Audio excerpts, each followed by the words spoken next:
ինչ անելու համար կարծում եմ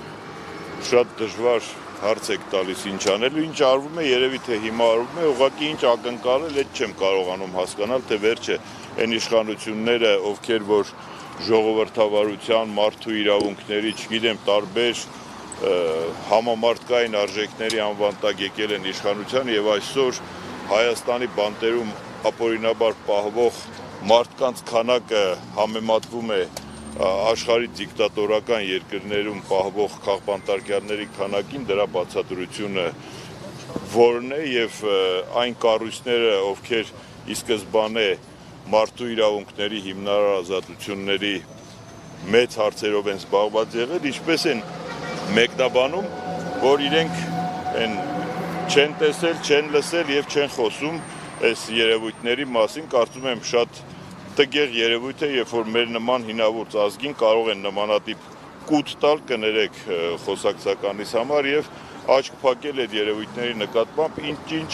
ժամանակավոր քաղաքական շահեր հետապնդելու համար։ Կարծում եմ ամեն յուրաքանչյուր մարդու գործի մեկ օրվա անազատությունը չարժի որևէ քաղաքական շահի, ուստի ես նաեւ չգիտեմ, որպես հայ, որպես Հայաստանի քաղաքացի, դերևս դիմեմ առաջին անգամ մեր իշխանություններին, որ չի կարելի այս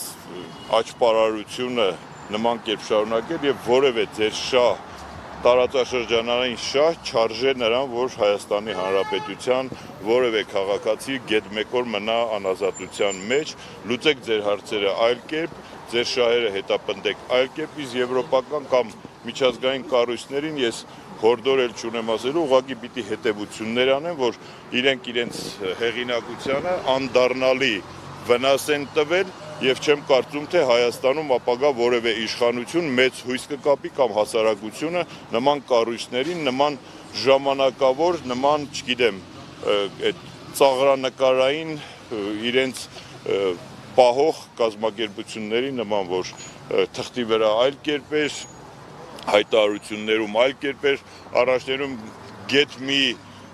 հասարակական ակտիվիստի կողքով մեկը անցներ, մի ոստիկան անցներ, մեծ տարածաշրջանային ոռնոց էին կապում, չգիտեմ ինչեր էին անում, մարդու իրավունքներ, ազատություններ, դեսպանատներ, իսկ այսօր կարծես Հայաստանը հայտնվել է Հյուսիսային Կորեայի կարգավիճակում, որտեղ որևէ հանրային խոսք լսելի չէ, իսկ այդ միջազգային կառույցներն էլ լուռ ու մունջ իրենց, չգիտեմ,